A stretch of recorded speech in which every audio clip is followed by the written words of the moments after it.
Labour put out a policy. I mean, there's an election going on, so it's not a shock. Well, it is to people who think for some reason, which probably has nothing to do with all the disingenuous claims from right-wing media and right-wing politicians and the right-wing trolls that both media and politicians seem to listen to, that Labour hasn't released any policy. Other than the CGT and the 3 free GP visits, the Future Fund, the Family Doctor Loan Scheme, free cervical screening, a streaming services levy to reinvest into New Zealand media, the return of fertility obligations for schools, and expanding access to a gaming industry subsidy for developers. Schrodinger's policies, I guess you could call them, because the coalition and their supporters seem to think they're both bad and somehow don't exist at the same time. But this policy from Labour is really interesting because it's something that many people have been asking for ages. And those calls got louder when the US bombed Iran and the fuel crisis happened. It's a price cap on public transport, and it's just $20 for our biggest urban areas and $10 for everywhere else. It would cost about 1% of the National Land Transport Fund, and there are a couple of little caveats that come with it as well. It won't include intercity buses, the capital connection to Huia or Mainlander trains, the Waiheke ferries, or cash bus services.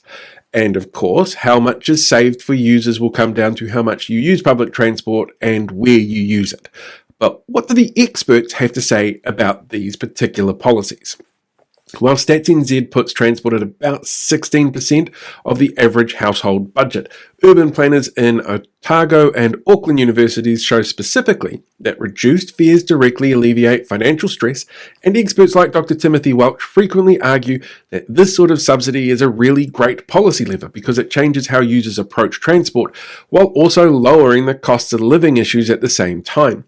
That same research from Otago actually shows the fare caps led to more people not just saving money, but finding new uses for their time, like volunteering in their communities, attending appointments, taking up educational opportunities, or looking for other employment options.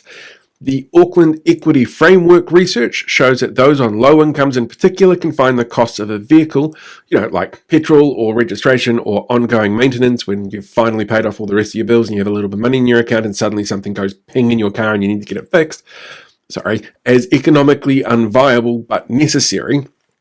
And Fair Share in Auckland found that when costs are lowered for public transport, people from all levels of income earnings are more responsive to shifting their use and views on public transport. For those with disabilities, limited transport options can overly limit their ability to undertake functions that many of us take for granted. These include medical appointments, missed educational opportunities, and social interactions. And because statistically those with disabilities are more likely to have lower income levels, removing this barrier makes it easier for many more people to do more. Even those who require physical support to help, the cost reduction increases access to movement, creating more equitable outcomes for everybody using these services. Research also shows us that this kind of policy helps change habits because not only is a cost barrier gone, but a cost stability element helps us better plan and feel more free to move about as we want to. It does this by being, simple and easy to understand. And by dropping the cost to significantly lower than private transport options, it creates a financial nudge to help people reevaluate their reliance on private vehicles. And of course, anything that reduces demand for private vehicles on roads is better for the environment. Buses and trains simply emit less per passenger per kilometre, so it reduces overall emissions. And the growing use of electrified transport options helps even more with this. More users also mean more data for better public transport route designs, creating more reliable service provisions that works better for users and continues to lower emissions even further when that happens. And that reliability, that's actually the biggest constraint on this policy. All this research shows that no matter the cost, a cap will only go so far in getting people on public transport if the service available is unreliable, inconvenient, or unclean. For many people, the immediate relief a policy like this would bring works out to be more than the tax cuts that they got from the coalition annually. For some people, that's only $2.50, and for many, the direct tax credit as well for the 10% of families entitled to the extra $50 a week in the coalition's fuel crisis response. So, people travelling more, being able to work more or study more and having more in their pockets, which they can then spend on other things stimulating the economy, Well, that sounds like a pretty good policy overall. And while I'm sure that there are going to be detractors, there are going to be some who say that it doesn't go far enough, or, Twitter trolls for New Zealand First who think this is what communism looks like for some idiotic reason. At least it's a policy that seems to help people. Not one where a property developer can donate to the National Party to get fast-track approval on what looks like pay for play in an election year. Again. Hello there, Kia ora podcast listeners. This was a really interesting episode for me because I got the heads up that this policy might be announced a little bit earlier than I was expecting. So I had a little bit of time to do some research and prep for it in advance before the official details all came out. And it makes my job so much easier, so much easier. So much easier, in fact, that I've been able to not only do this bit on the public transport bus fare thing, but I've also recorded a full-on interview with Sandra Gray from the NZCTU talking about their response to the budget that went on for ages. That's also coming out tonight. It streamlines my process so much. If political parties would like to let me know in advance what their policy changes are going to be, happy to live with an embargo, but it does speed my process up so much more. So much more. Just saying. Anyway, the thing I found really fascinating actually about this particular announcement has been the reactions, because there are some really predictable reactions, like people on the left of Labour, for example, wanting it to go further and being just completely free public transport. That's a stance I totally respect, and it makes sense in my head that that's where they would be. People on the right, they've been a bit weirder about it. Like Simeon Brown called it was like pie in the sky. Was it bribing the public with their own money?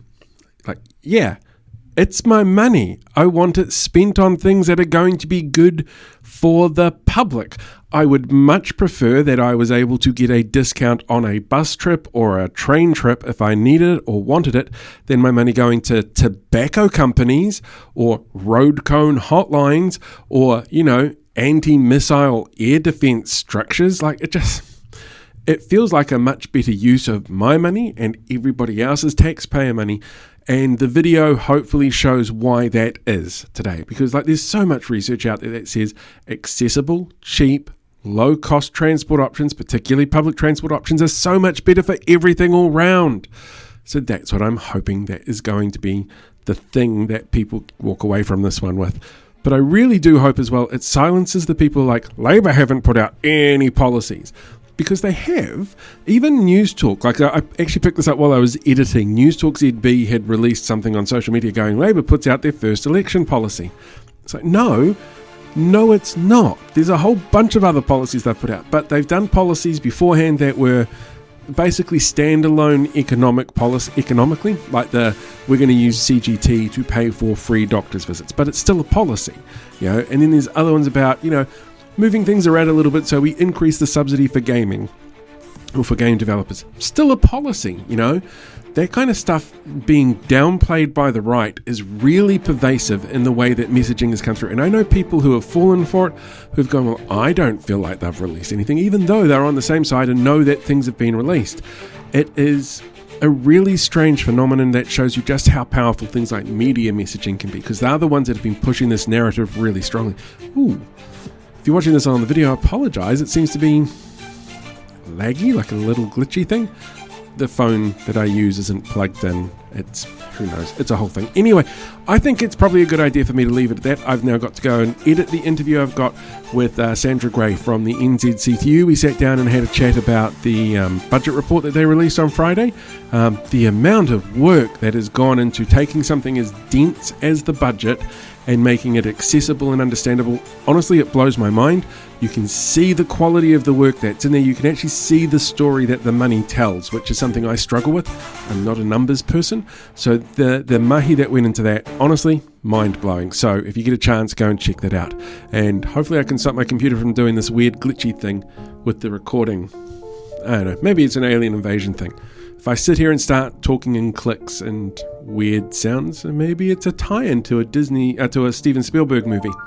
It's not, but if Steven Spielberg wants to talk, give me a call. I won't say no. Anyway, that's it for me this week. Don't forget, hit that subscribe, like, share button. Make sure you head over to the Substack as well, and you subscribe to that, because that's where we're going to be giving out the weekly updates on what's happening during the campaign on Campaign Kōrero, and there's a new episode of that is out now as well. So go check all of that information. There's so much out there. Just make sure you're enrolled to vote as well, and hit that subscribe button. Until next time, ka kite anō. See you later.